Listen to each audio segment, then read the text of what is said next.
Hello students, in today's lecture we will see the problems from thermodynamic chapter standard 12th unsolved exercise, which is in our textbook Maharashtra State Board book, and this is problem number 4th. A gas contained in a cylinder fitted with frictionless piston expand against a constant external pressure of 1 atmospheric pressure. That means pressure acting on the piston is 1 atmospheric pressure, and this 1 atmospheric pressure is not standard unit, converted into Newton per meter square. So it becomes 1 into 1.013 10 raised to power 5. This is in Newton per meter square or Pascal. Now see, the initial volume of gas is 5 liter and the final volume it is 10 liter. This is expansion of gas. In doing so, it absorbs 400 joule of thermal energy from its surrounding. Determine the change in internal energy of system. So in this problem, a gaseous system is given to you which is fitted with frictionless piston. The initial volume of this gaseous system, it is 5 liter. Again, liter is not standard unit, converted into meter cube. So 5 into 10 raised to power minus 3 meter cube. Then there is expansion of gas. So new volume, that is V2, it is 10 liter. So 10 into 10 raised to power minus 3 meter cube. So remember, this is expansion, that means work is done by the gas. This work is positive. So we have to find out work. So how one can find out work? Work is nothing but P into dV according to the rule of thermodynamics. So P, V2 minus V1, final volume minus initial volume. P is 1.013 into 10 raised to power 5 into V2, it becomes 10 minus 5 and common term is 10 raised to power minus 3. So 5 into 1.013 10 raised to power 2, multiply it, 15,1,605, 5.065 into 10 raised to power 2, so it becomes 506.5 joule. Then what is given to you? It absorbs 400 joule of thermal energy. So the energy absorbed by the system, that is dq, it is given to you. Since it is absorbed, so it is positive 400 joule. And by FLDT, by first law of thermodynamics, we know that change in internal energy, it is nothing but dq minus dw. Energy absorbed, heat absorbed by a system minus the amount of work done. So dq, it is 400 minus work done, we have find out 506.5, so it becomes minus 106.5 joule. So this is change in internal energy. Remember, it is negative. Negative sign indicate that internal energy decreases. Decrease in internal energy of system. So this is your answer. See this problem number 5 from chapter thermodynamics. So read this problem carefully. A system releases 125 kilojoule of heat while 104 kilojoule of work is done on the system. Calculate the change in internal energy of system. So two parameters are given to you. One is the amount of heat releases. It is 125 kilojoule. It is dq. And remember, when heat is released by system, it is treated as negative, and when heat is absorbed by system, then it is treated as positive. So here release, this word is given to you, means minus 125 kilojoule, we have to take it. Then 104 kilojoule of work is done on the system, work done. Two words will confuse you, work done on the system and work done by the system. So remember, if work is done on the system, then that work is taken as negative. So this is minus 104 kilojoule. And if work is done by the system, then consider that work as a positive. So from these two parameters, what do we have to find out? Calculate change in internal energy of system, du. So apply first law of thermodynamics. According to first law of thermodynamics, change in internal energy, it is nothing but dq minus dw. So dq minus 125 minus of minus, it becomes plus now.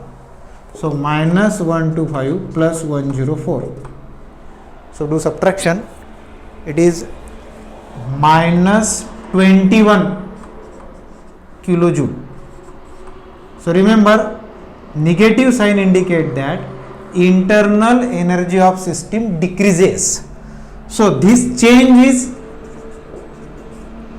if we neglect the sign, the magnitude will be 21.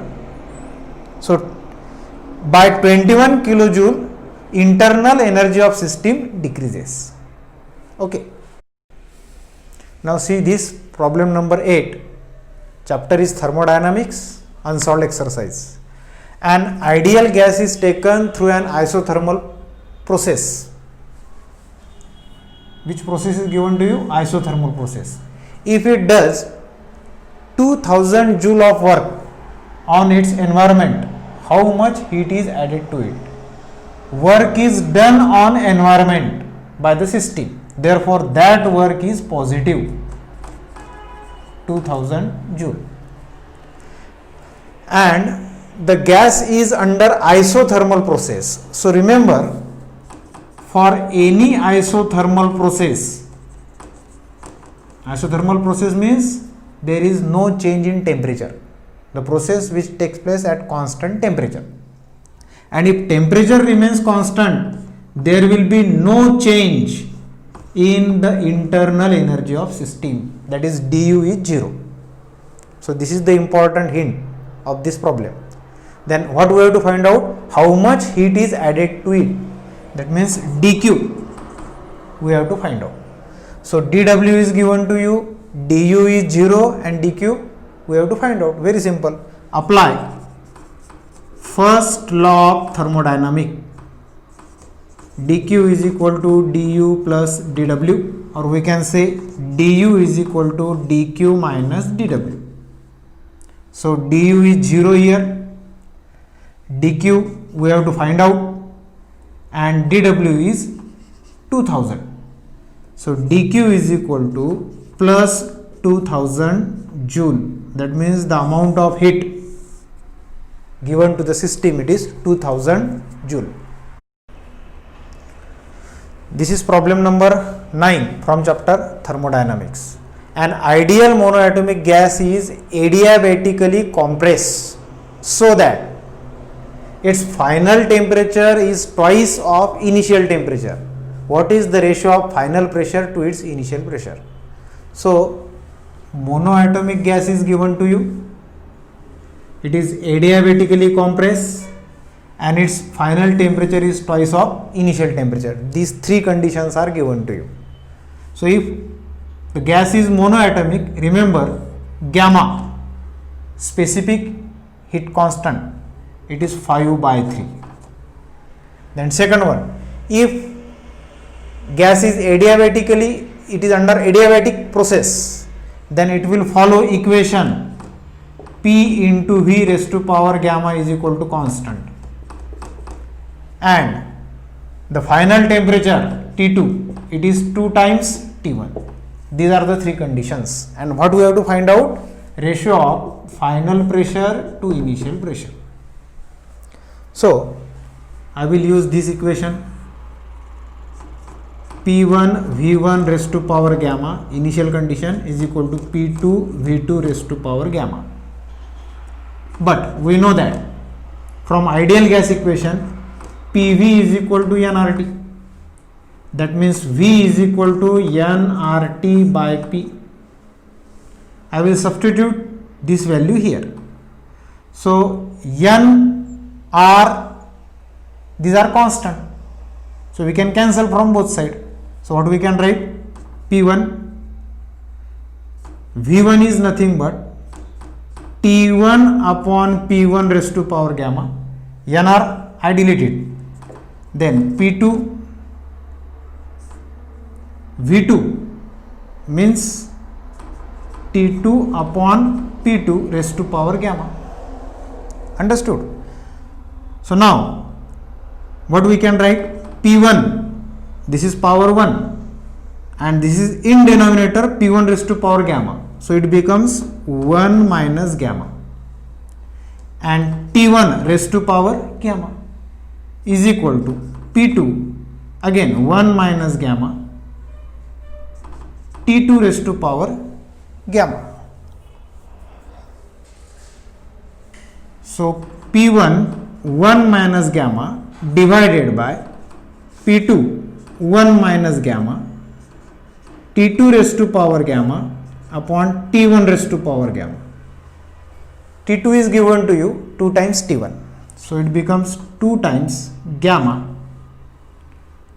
T1 raised to power gamma upon T1 raised to power gamma. It is cancelled now.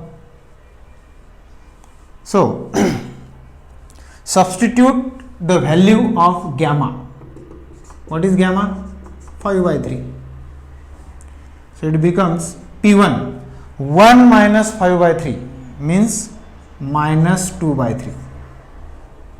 P2 1 minus 5 by 3, again minus 2 by 3, and 2 raised to power 5 by 3.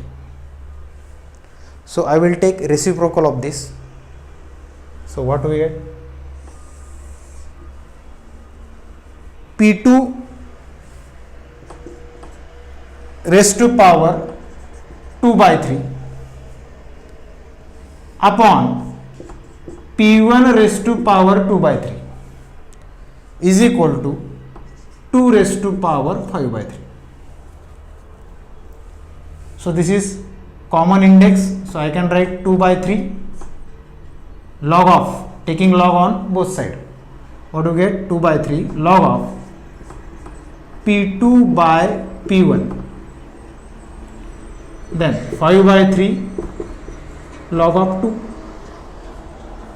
What is the step? Taking log on both sides. I will mention here, taking log on both sides.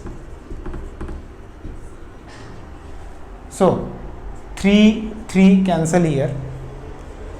Log of P2 by P1.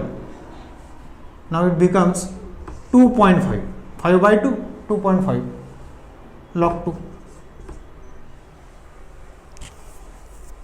So P2 upon P1, the value of log 2 is 0.3010, log to the base 10. So this it is obvious that this is log to the base 10. So it becomes 2.5 into 0.3010. This is log to the base 10. So when log is shifted to another side, it becomes anti-log. So P2 upon P1, anti-log of, now this multiplication is 0.7525. 0.7525. So final step now, anti-log of 0.7525, it is 5.656. This is your final answer, 5.656. 656.